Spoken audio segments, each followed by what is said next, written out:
Welcome. My name is Abbie Bazzi, and we are ready to begin the UAW-FCA-Ford-General Motors Legal Services webinar on identity theft. Before we begin, I would like to tell you something about an upcoming webinar we have planned. On December 5, we will present the truth about trusts. There are many people out there pushing trusts, but do you need one? Are there other estate planning tools that can accomplish your goals?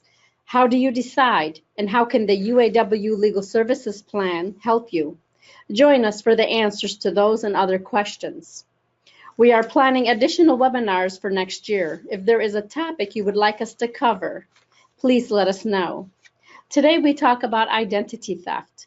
Many of you submitted questions when you registered for the webinar, and we hope to answer as many of those questions as possible. I would like to tell you a few things about myself before we begin.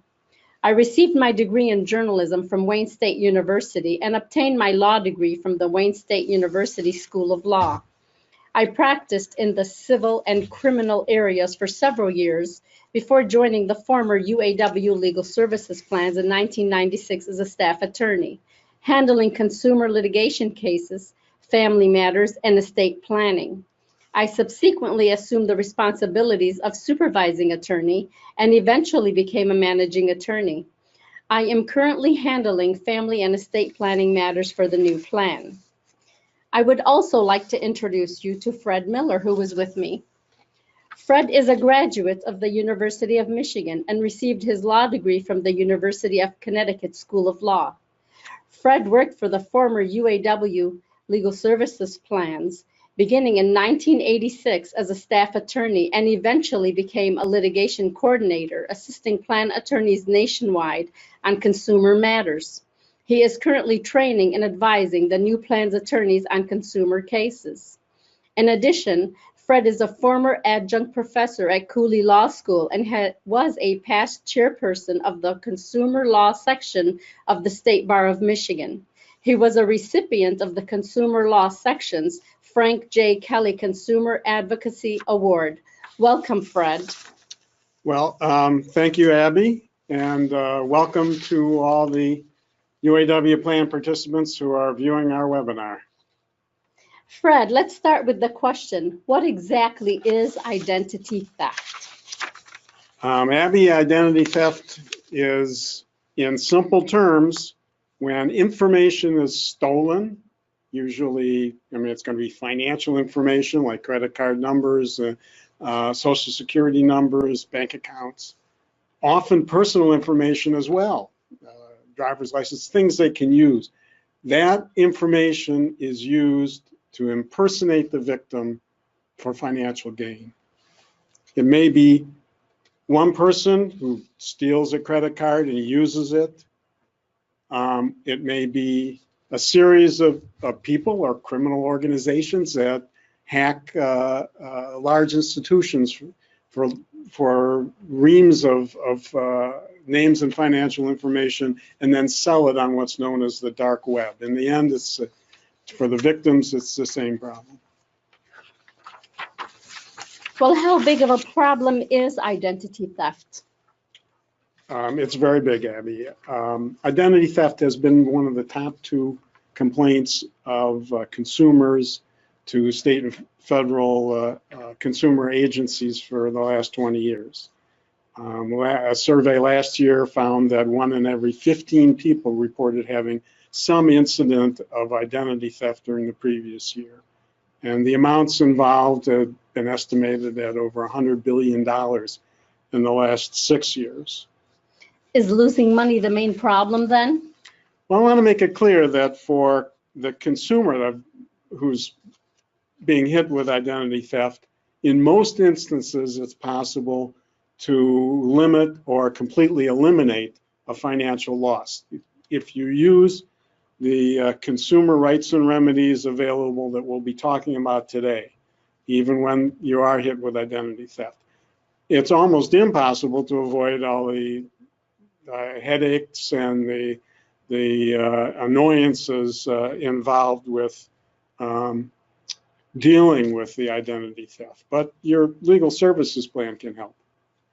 Is there a simple way to solve the problem, Fred, like the credit protection plans that they have out on the market? Right, there are quite a few different products: credit protection, credit monitoring, identity theft insurance.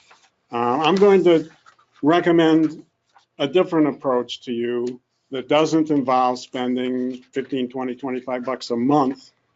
Rather, it involves doing your own monitoring, being careful, and getting the help you need to assert your rights if a problem develops. I don't think you need to spend money on credit monitoring, and I'll be explaining why.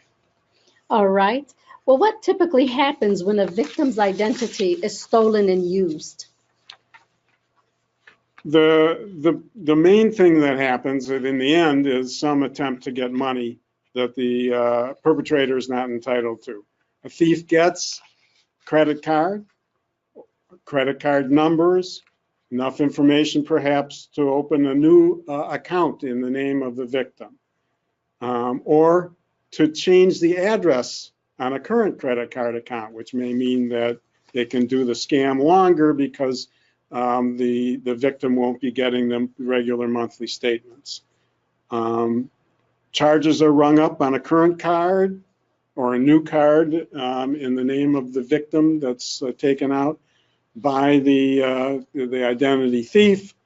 It may be that if it's a new account, the victim only finds out when a debt collector calls and say, "How come this hasn't been paid?" And in all these cases, until it's cleared up, these charges can end up showing up on credit reports. A viewer has just asked us if merely obtaining a credit card opens up a consumer to identity theft. Well, obtaining and using a credit card or a debit card, charging online, it opens you up for the possibility, but it's hard to live without it in this day and age. And so it's important to know, first off, what you need to do to be best protected, and secondly, what to do if you have a problem. You should know that there are legal protections for credit cards, and they're better than the legal protections for debit cards, and we'll be talking about that as we go on. But in all instances, it's really important that you act fast on getting evidence that you have an identity theft problem. Thanks, Fred. Well, how do ID thieves get the information they use in ID theft financial fraud cases? Well, we set out on this PowerPoint slide here for the main ways that the information gets out. The first one is out of your own wallet or purse or a cell phone. Many people have a lot of information on their cell phones, and that's one source. And of course, cards and information in wallets and purses. Remember, we're heading into the holiday season. There's a lot of people out there. It's a prime time for that kind of theft. Another way is that people are tricked to give the information willingly, thinking they're dealing with their bank or their credit card company and responding to emails or text messages or phone calls. Credit card numbers can be taken from your credit card when you use it at a restaurant or anywhere else. Or they can be skimmed by a device that's attached to a credit card reader. Often this happens in gas stations and occasionally at ATMs. And lastly, the way we really have absolutely no control over, it seems, or very little, is the information that's hacked from the websites that we deal with in buying things online, or our own financial institutions, and then sold to identity thieves. Listeners are asking whether or not they should refrain from giving numbers over the phone. Is that a good idea? Well, if you can, yes. My general advice, we're going to be talking about this as we go along since it pertains to a lot of different situations, is not to give any financial information over the phone, in response to emails, unless you know who you're dealing with. And the best way to know who you're dealing with is to be the one who initiates the call. If you get called and you think it's your financial institution, you can take a number and then call a number, the number on the back of your credit card or on your own bank statement. Then you know who you're dealing with, and you can check and see if the party you were talking to really has anything to do with the bank or financial institution. That's the best way I know to be safe. And if there's, and I would do it as a matter of course every time. That's good information to know. Let's look at each way that ID thieves get the information and see how we can protect ourselves, Fred. So how about the wallet, the purse, the cell phones? Is it really a big problem? Certainly is, yes. An estimated 40 to 50% of identity theft starts with the actual theft of cards and information in your wallet, in your purse, or the information in a cell phone. You need to protect that. Think about where you are, where your wallet is, where your purse is, what's in there. You don't need to, if you don't need to have it with you, don't. If you don't normally need a Social Security card with you, and therefore it's one thing that you can leave behind. Think about what you're taking with you. Make a copy, I would suggest, of all the cards that you do hold, front and back, so that if anything does happen, you know exactly what you had, and you'll have that number on the back for quick call to report what's happening. Try to keep things safe in this holiday shopping season. And what about any advice you've got regarding passwords for online use? Well, most security experts highly recommend using what's called two-factor authentication when dealing with finances online, financial institutions, and financial sites will usually offer it. What does that mean? You have a password, make it a strong one, make your passwords different for every site. And then once you've entered it, they'll either require that you also answer a question about your personal history, or give a PIN number, or send you a separate one-time second password to be used to get into the site. These kinds of things give you a better chance to be protected against identity thieves getting into your financial websites. And what about posting things online? It's a big problem.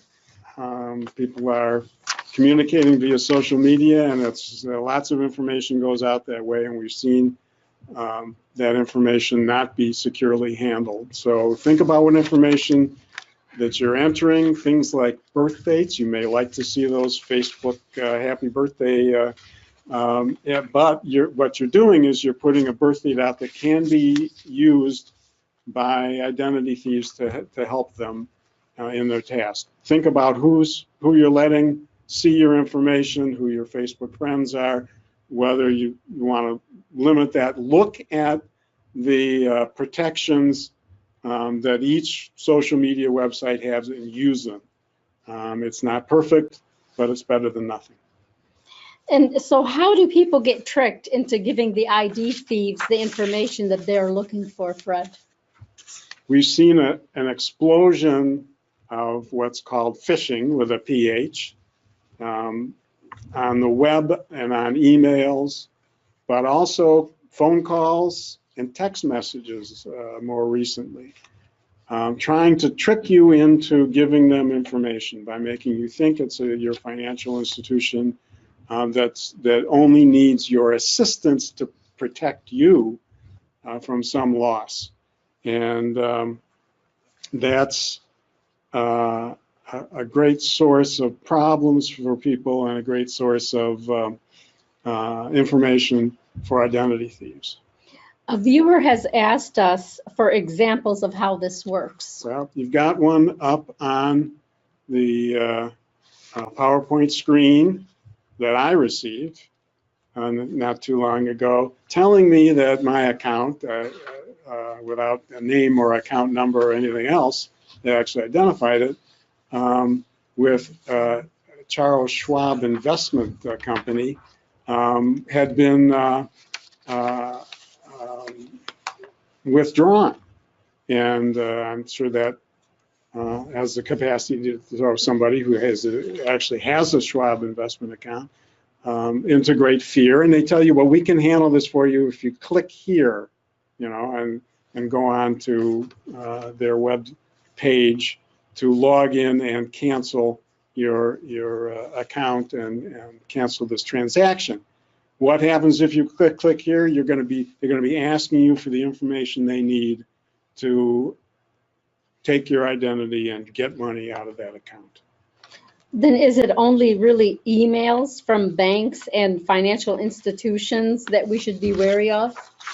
No. It's more than emails, but and it's more than financial institutions. Here's one from the IRS, supposedly telling me that I was entitled to some additional refund if I clicked on a link.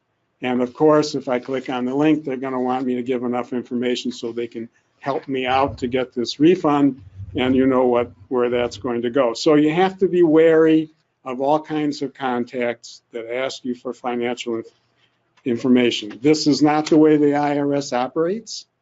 And in any case, even if you get something that looks like the IRS, if it's asking for information, you want to be dealing with the IRS itself directly to find out whether it's valid or not. Thank you. Well, a number of viewers have asked about how to protect themselves when dealing with large companies online like Google and Facebook. Yeah, so you look at security settings that they offer, and you can limit viewers on Facebook, for instance. Be careful who you make your friends, limit the information you put on there, and the classic one is people announcing that they're going to be on vacation when there have been break-ins in the neighborhood. What information does that give people? Well, to those who are looking for vacant homes, you've given them some information they may use. So it's a matter of thinking about these things, and it's a matter of not clicking on links or downloading apps that you don't know for sure what they are or who they're being provided for. What do we do about emails or texts or calls that might be really from our bank or our credit card company? Right. And that's the problem. Of course, it might be for real that your credit card company needs some help from you to protect you. So how do you know that that's the situation? First off, you don't respond to the call, to the email, or to the text directly, even if it looks legit. You want to contact the entity back at a number that you know is for real. Flip over your credit card, look at the customer service, they give you a number to call with questions. If you have somebody on the phone who called you, you want to take their number down and then call back the number on your credit card, the number on your bank statement, ask them if that call was for real or it wasn't. Check it out before you give any information. That's the best recommendation I can make. But how do you know that it's not really your own credit card company calling to just protect you? Assume it's not. Until you know for sure, I think the best thing is to assume that it's not really and check it out. Okay. It may take a little extra time, but it'll save you in the end. And your credit card company will be happy to tell you because they are really protecting themselves as well. You mentioned skimming credit card numbers and other information. What is that and how is that done, Fred? Skimming getting very sophisticated. There are devices that can be put over a credit card reader in a place where this can be done by identity thieves, or actually inserted. Things can be broken into and very inconspicuously done. Sometimes it's obvious, or at least it'll give off it won't seem like the device is for real, but oftentimes it's not. And the result is that they get information off all the credit cards that are used. It's most typical these days at gas stations, less so, but occasionally still at ATMs. It's the protection of the chips that are in cards these days helps to ward this off. But gas station readers are not required to read those chips, and generally don't yet, and won't be required to for a couple of more years. And it's easiest to use a skimmer when the reader is reading magnetic strips rather than chips. Well, then how do you spot a skimmer? May not be able to. You can, however, take some precautions. One thing, of course, is if you have any question or doubt, you can go pay inside instead of at the pump. If you're using a debit card, they're going to need your PIN, and oftentimes there'll be a hidden camera somewhere to get that as part of the scheme. You can hold your hand over the numbers that you're putting in. Just some tricks to be careful. Yeah, that's some good information. What is the first notice that people usually get that something may have happened, that an ID thief may be using our information, and how can we make sure that we don't miss it? With fraudulent credit and debit card use, the first notice may be your monthly statement. Credit card companies and banks are getting better at spotting things that look suspicious. And you can ask, many times they have an alert program that the credit card company, if you sign up for free, will help you to monitor your own credit. That is, give you a text or email alert whenever your card is, for instance, used at a gas station or at an ATM, or in a suspicious manner, according to their algorithms, or internationally. And you'll get it right away and be able to address it. Otherwise, it's going to show up on a monthly statement. And you need to review credit card statements, bank statements very quickly. And we'll discuss how, why that's necessary in order to invoke your rights and protect yourself. Yes, and these things also show up on credit reports sooner or later. That's right, and we're going to talk about getting those credit reports on a regular basis so you spot those problems. Okay, and then is there any other way to get early notice of possible problems? Well, alerts, as I said, through your bank or your credit card company. Sign up for whatever's available to you, and it may seem like a bit of a hassle to get all those notices of things that you've actually done with your credit card, but it's really a good source of protection, of quick information when it happens that something gets charged that's not by you. A viewer has asked, how can you find out about charge cards opened up by an ID thief in your name?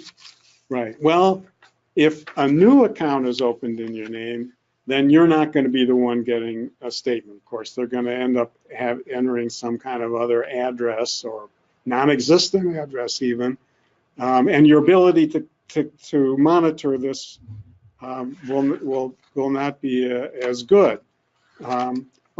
And sometimes the result is that you don't find out about an account having been opened by an identity thief until you hear from someone trying to collect on an unpaid series of charges.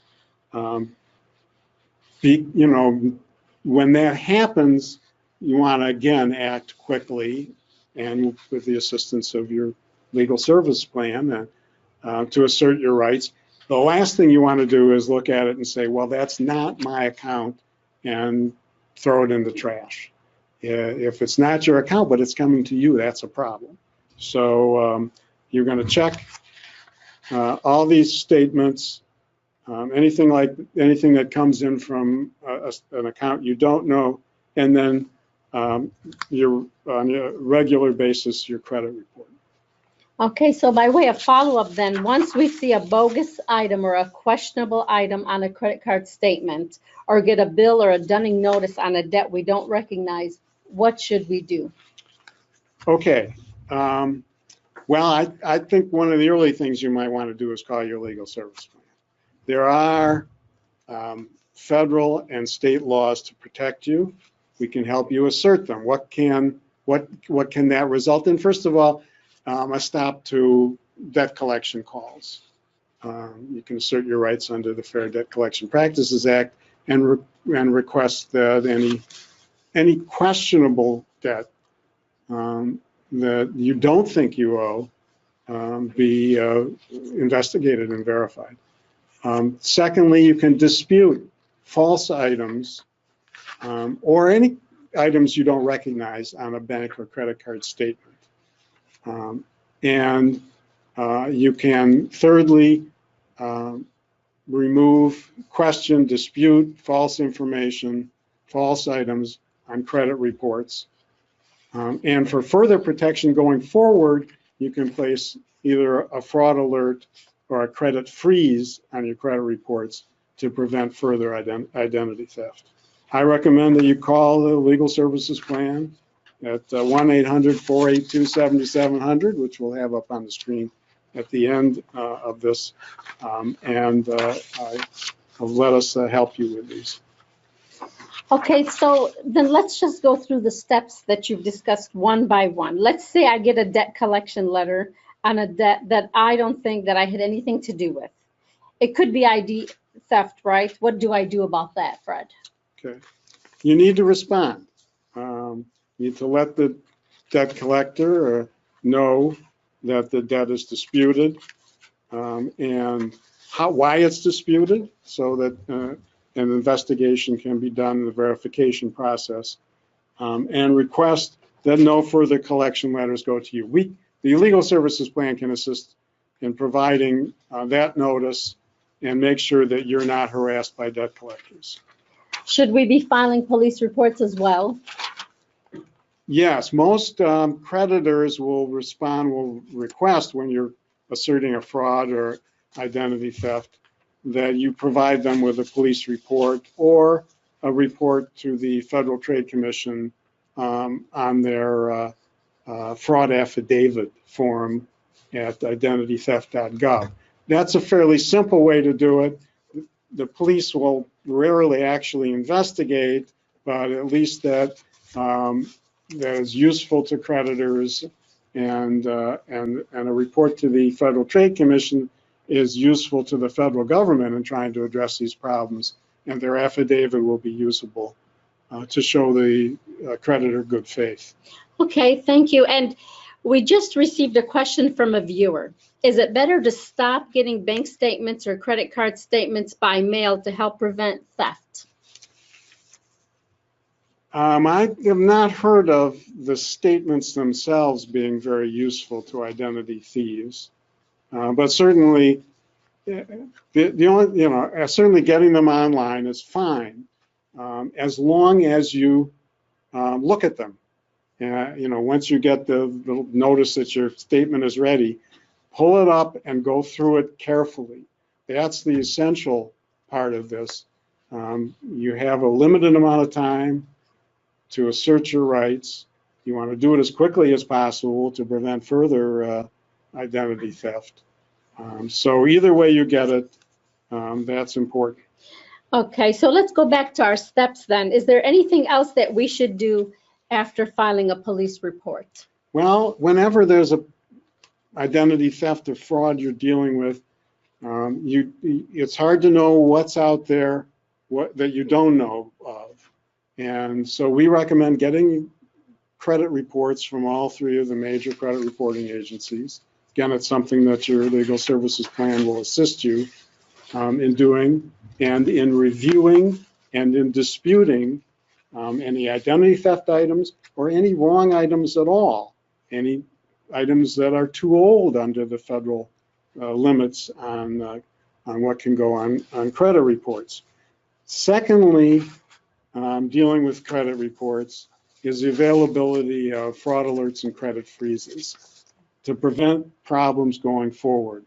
A fraud alert going on a credit report will tell any prospective creditor that there may be a problem here and they should check it out. A credit freeze is even better.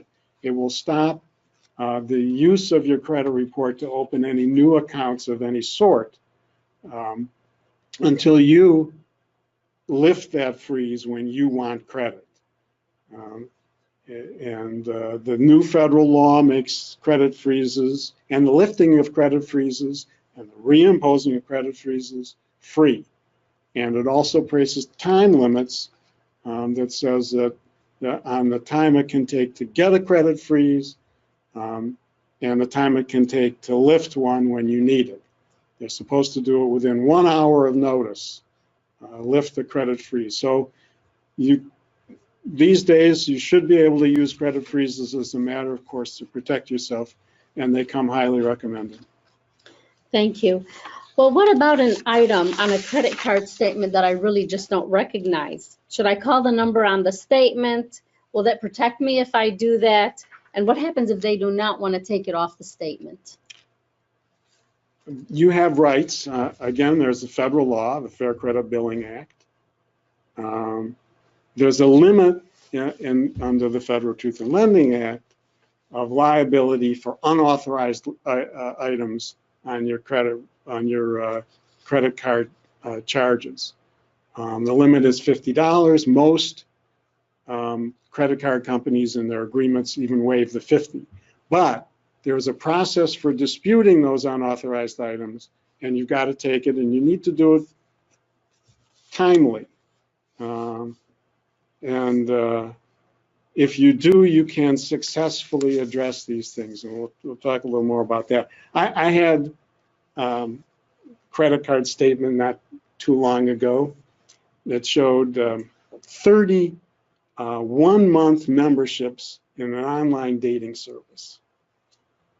My wife gave me some look when that showed up, as you can imagine. So I had a good bit of incentive to act on it quickly. All I could figure was it was some scammer who was setting up a Lonely Hearts scam online and was using my credit card to do it. So what's the time limit? You've got 60 days from the receipt of your credit card statement. I suggest you act much sooner than that. You want to call and you want to write. And if you write, like you say, should you keep a copy of what you've written? Right. So there'll be a number to call, but and that's fine to tell them about the unauthorized use of your credit card. But in order to trigger your rights under the Fair Credit Billing Act and make sure that you're protected, you need to follow that up with a writing, with a note sent to them that says, I called about this. It's not, not my charge. Here it is. Circle it. Send them a copy, and keep a copy of the letter you send.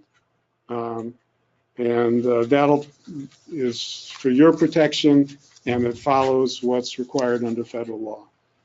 Great. And what else should we do? Is there anything else that you can recommend? Well, it's the same things I have been talking about. Oftentimes, this may or may not be needed in a particular situation, but a police report of the fraud or an FTC fraud affidavit may be useful. And you should always check your credit reports after incidents of identity theft to see that there's nothing else showing up that the identity thief has done to your credit. Thank you. We just received a question from a viewer. Can you ask a credit card company to only use the last 4 digits of your credit card number on the monthly statements that they send? Yes, I think that's a good plan, and some credit card companies are automatically doing it these days. There's no law that restricts them from putting the full number, and I think probably the ones that do put the full number are unlikely, since it's all terrifically automated, are unlikely to make an exception for anybody. That would be a good addition to federal regulations. It's not there now.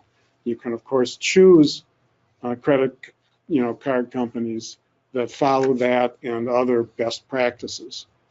Thank you. So the advice that you've been giving us about any items that you're going to be disputing, is your advice any different for making a dispute on a debit on a banking statement instead of an item on a credit card statement? Well, much of it's the same. However, the rights are not exactly the same. You've got more federal rights and federal protections for credit cards than you do for debit cards that draw directly from your bank account. If a debit card is lost or stolen, you have no liability on it after you inform once you've informed the bank of the loss or stolen incident with the card. So there's a tremendous incentive if you do that right away. Your liability is only $50 at most if you report it within 2 days. If you don't report it that quickly, however, your liability climbs. And the protections, therefore, are not as good as with credit cards. And there are other ways in which credit cards are more protected, that you can dispute more types of fraud or errors by sellers and such with credit cards than you can with debit cards, where the money is already gone directly from your bank account. However, otherwise, the basic advice to look at your bank statement carefully every time, soon after it's available, online or in your hands, and to act on anything you see there that's questionable, that you don't recognize, or that was not your withdrawal or use of a debit card. Again, you have a 60-day period to dispute. Again, the dispute should be made in writing. As with other types of identity theft, once it becomes clear that's what it is, it's a good idea to make a police report or an FTC fraud affidavit, and that will assist you in asserting your rights with your bank. And again, a good idea to check credit reports. Fred, sometimes people only find out about supposed outstanding debts when they look at a credit report. Perhaps they are denied credit because of the delinquent item on the report. You also mentioned checking reports when other ID theft shows up. What are our rights regarding credit reports and how we use them? Okay, Abbie, you've got quite a bit. The federal law gives you quite a few rights in dealing with credit reports. Credit reports are like the lifeblood of the credit industry. They affect each and every consumer, as well as the businesses that rely on them. You have a right, in order to keep those as accurate as possible, you're given a right to one free credit report from each of the main federal, credit reporting agencies, Equifax, Experian, TransUnion, as well as their minor ones in addition, but those are the ones to pay most attention to, every year. Plus, you can get an additional free report if you have been or believe you have been subjected to fraud or identity theft.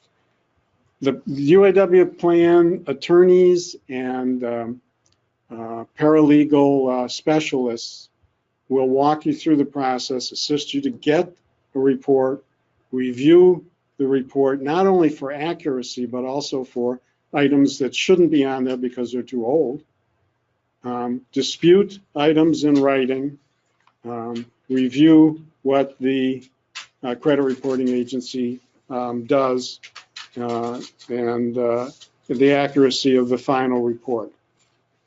Well, then how can you prevent further ID theft after disputing errors and fraudulent items on reports? Well, I mentioned fraud alerts and credit freezes, and those are the basic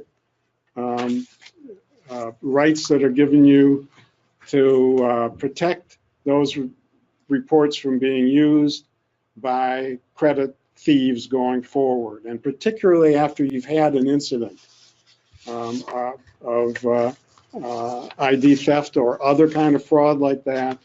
It's a good idea to use one or the other.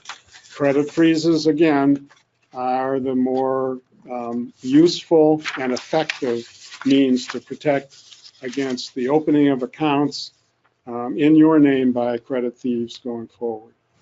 Thank you, Fred. We have a question from a viewer. If your credit, is your credit at risk if a personal check ends up in the wrong hands?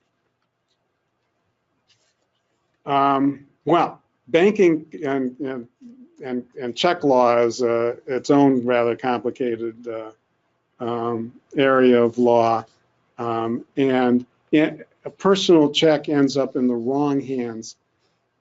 I mean, people, obviously, whenever you use checks, people get your account number and they get the bank number and name and all that kind of information, whether it's the wrong, you know. So, and it's very difficult for, it's not difficult to forge checks. You have clear rights in dealing with banks about forged checks. They have high obligations to make sure that they're not paying on forged checks.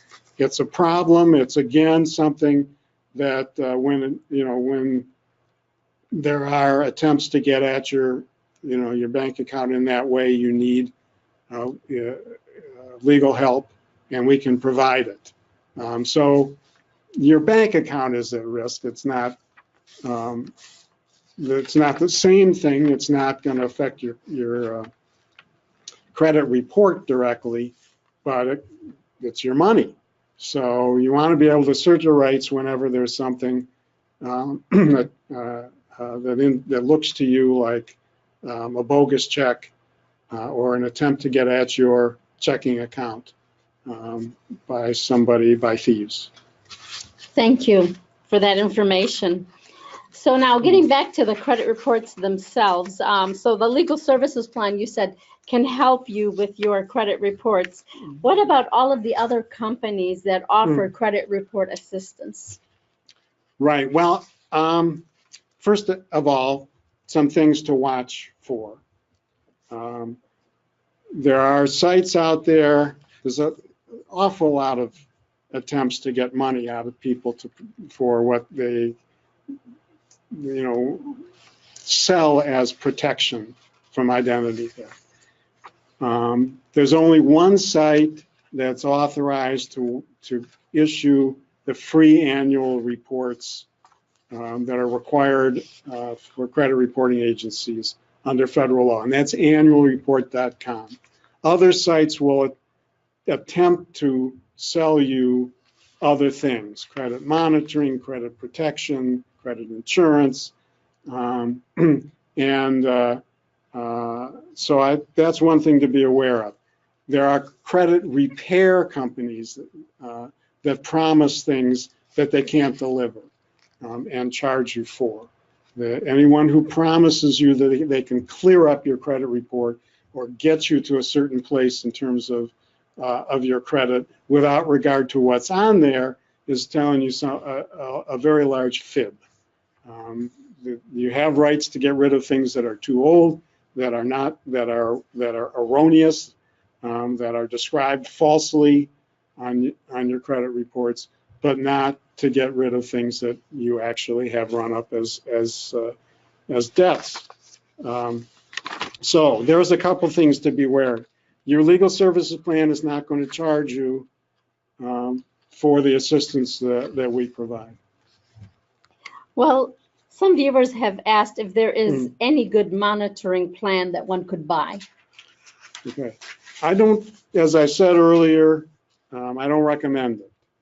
If you review your statements as they come in, use the alerts available from your bank and credit reporting or credit card companies, act on any questionable items promptly, and check on a regular basis with your credit reports. You can do the monitoring with legal service plan help when you need it without paying a monthly fee. Oh, well, let's take a moment to address a question by one of our viewers. Does a credit freeze affect my credit score? No, a credit freeze is not going to affect your credit score. Credit scores are a very complicated area, and actually knowing everything that's going into credit scores is not easy. But credit freezes is simply it's a device to protect yourself, and not not something that should have any effect on your credit score. Okay. And a viewer asked if a victim could still be liable even if having credit protection. Well, as I think I said early on, if you're careful to spot any problems as they come up and to act quickly to dispute them, most identity theft issues should not result in any appreciable monetary loss at all. And so there shouldn't be any liability whether you have credit protection or not. And really, credit protection can't do much more than what you and, as needed with legal help can do. And when they talk about protection or insurance, they're not insuring you for loss that you could have stopped. I don't think any of these plans would. If you delayed too much in informing them and informing the credit card companies or your bank and lost the protections under federal law, identity theft insurance or credit protection is not going to help you in those circumstances. So really it comes down to whether you want to pay extra for something that you have the tools to deal with and you have the assistance to deal with if you want it. Okay, well, one of the viewers asked if the legal services plan actually offers credit protection. Well, as I've been saying, what we offer is legal help, but that includes assistance to examine and correct your credit reports, help you when there's a problem with unauthorized charges, help you when there's a debt collector seeking payment on an account that you don't owe. So these are some of the situations where identity theft can really cause you a hassle and a problem. And in those circumstances, I recommend your UAW legal program. Okay, and I have another question for you from a viewer asking why addressing identity theft and fraud and fixing problems can be so difficult for the victim. Yes, that's a good question, Abby. The law provides some good protections, though we should always, I think, press for improvements and better enforcement by both states and federal agencies. But our economy runs on credit. Companies involved in the system are huge and are always trying to protect themselves. And so making the wheels turn and getting your protections that are written into the law actually enforced in your individual case can be a burden. And your legal service is there to help in these circumstances. Thank you. That's some very good information. I just received another question from a viewer. Why not just put up a freeze on your credit and not worry about theft? I think that's a very good piece of advice. The people have been hesitant to do it, I think, a lot of times because it not only stops identity thieves. It stops all use of credit reports. People need, you go into a store and you want to, and there's a special deal and you want to, open a new credit card account because you get a big discount. But you can't if you have a credit freeze until it's lifted. The new law makes it easier. Still, it's something to think about beforehand because it's going to take an hour anyway, and I'm not sure whether they're actually doing it that quickly even now. So you're going to have to think about things beforehand whenever you're the possibility of you wanting credit. But I think there's a good reason now with the free credit freezes and the free lifting of credit freezes to do credit freezes as a matter of course and not wait to have your first incident of identity theft before using that tool. Thank you, Fred. You've provided some very good information. And thank you to all of our participants. This webinar will be available online and it will also be emailed to our participants. Thank you.